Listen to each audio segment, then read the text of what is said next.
నమస్తే. Chief election commissioner CEC Gyanesh Kumar పైన ప్రతిపక్షాలు ఆగ్రహం వ్యక్తం చేస్తూ ఉన్నాయి. స్వతంత్ర భారతదేశ చరిత్రలో తొలిసారిగా ఓ సిఈసిని అభిశంసన చేయాలి అంటూ పార్లమెంటులో నోటీస్ ఇచ్చారు ఎంపీలు. 193 మంది ఎంపీలు, 63 మంది రాజ్యసభ నుంచి, 130 మంది పార్లమెంట్ నుంచి సంతకాలతో కూడిన నోటీస్‌ని లోక్సభ సెక్రటేరియట్‌కి ఇచ్చారు.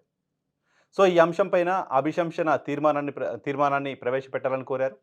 అభిశంసన చేయాల్సిన అవసరం ఉంది అని కోరుతున్నారు.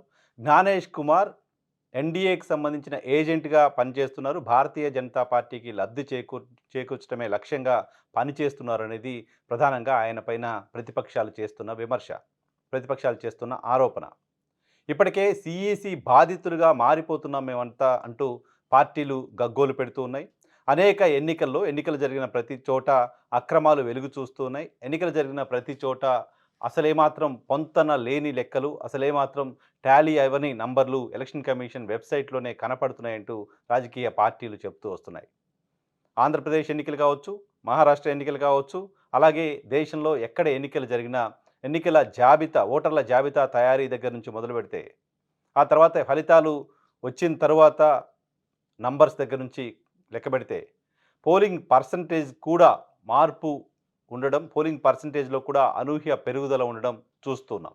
ఈ నేపథ్యంలోనే ఎలక్షన్ కమిషన్ పైన పార్టీలు ఆగ్రహం వ్యక్తం చేస్తున్నాయి. ప్రధానంగా ప్రతిపక్ష పార్టీలను టార్గెట్ చేసి ఎలక్షన్ కమిషన్ పనిచేస్తుంది అంటూ ఆరోపణలొస్తున్నాయి. ప్రధానంగా వెస్ట్ బెంగాల్ ఎన్నికలు జరుగుతూ ఉన్న నేపథ్యంలో అక్కడ Mamata Banerjee versus election commission war చూస్తున్నాం.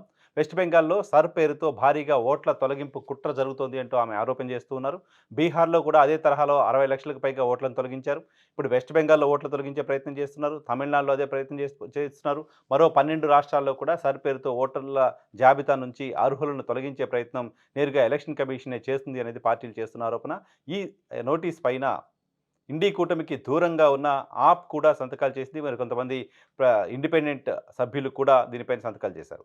ఈ తీర్మానం కనుక అడ్మిట్ అవుతే పార్లమెంట్‌లో దీనిపైన చర్చ జరిగే అవకాశం ఉంటుంది. సో, మొత్తం స్వతంత్ర భారతదేశంలో తొలిసారి సీఈసీ పైన అభిశంసనకు సంబంధించిన చర్చ జరిగినట్లవుతుంది. ఎందుకు ఇంత అభ్యంతరాలున్నాయి రాజకీయ పార్టీలకి? నేను కూడా జర్నలిస్ట్ వైఎన్ఆర్ ఛానల్ ద్వారా అనేక సందర్భాల్లో సీఈసీ చేసిన తప్పులను మీ దృష్టికి తీసుకొస్తూ వచ్చాను. సీఈసీ తప్పులు చేసింది అనే దానికి కొన్ని నంబర్స్ కనపడుతున్నాయి. కొన్ని ఎన్నికల సందర్భంగా పోలింగ్ పర్సెంటేజ్‌లు పెరుగుదలలో అనూహ్య మార్పులు కనపడుతున్నాయి. అంతేకాదు రాజకీయ పార్టీలు ఇంకా చాలా డీటెయిల్స్ చెప్తున్నాయి. ఆ డీటెయిల్స్ అన్నీ బయట నుంచి తీసుకొచ్చి చెప్తున్న డీటెయిల్స్ కాదు. ఎలక్షన్ కమిషన్ వెబ్‌సైట్‌లో ఎలక్షన్ కమిషన్ చెప్తున్న అంశాల ఆధారంగా చెప్తున్న వాస్తవాలే. ఇక మరికొన్ని విషయాలను కూడా గతంలో అనేక సందర్భాల్లో చెప్పినప్పటికీ ఇక్కడ మీ దృష్టికి తీసుకురాదలుచుకున్నా. జ్ఞానేష్ కుమార్ పైన ప్రధానంగా పార్టీలకున్న అభ్యంతరాలు ఏంటి అంటే, ఎన్డీఏ పైన ప్రధానంగా పార్టీలకున్న అభ్యంతరాలు ఏంటి అంటే, భారతీయ జనతా పార్టీ పైన ప్రధానంగా పార్టీలకున్న అభ్యంతరాలు ఏంటి అంటే, ఎన్డీఏ అధికారంలోకి వచ్చిన తర్వాత సీఈసీ నియామక ప్రక్రియను మార్చేసింది.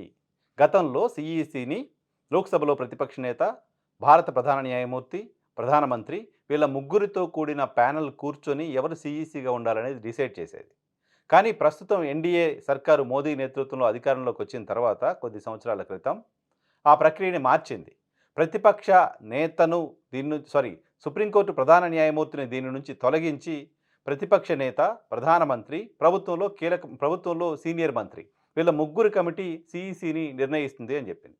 సో, అధికారంలో ఉన్న పార్టీ ప్రధానమంత్రి ఏ కూటమికైతే సంబంధించిన వాడిగా ఉంటారో, ఆ ప్రభుత్వంలో సీనియర్ మంత్రి కూడా ఆ కూటమికి సంబంధించిన వ్యక్తిగానే ఉంటారు. సో, వాళ్ళిద్దరూ అనుకున్న తర్వాత ఇక ప్రతిపక్ష నేతకు సంబంధించిన పాత్ర ఆ కమిటీలో సీఈసీ నియామకంలో ఏమాత్రం కూడా ఉండే పరిస్థితి ఉండదు. మెజారిటీ బై మైనారిటీ కాబట్టి. సో, వాళ్ళిద్దరూ ప్రభుత్వమే సీఈసీని నామినేట్ చేస్తుంది అని ఒక కొత్త సంస్కరణను తీసుకొచ్చారు. సుప్రీంకోర్టు ప్రధాన న్యాయమూర్తిని ఈ ప్యానెల్ నుంచి ఎందుకు తొలగించారనే దానికి సంబంధించి సహేతుకమైన ఆన్సర్‌ని క్షణానికి కూడా ప్రభుత్వం చెప్పలేకపోయింది.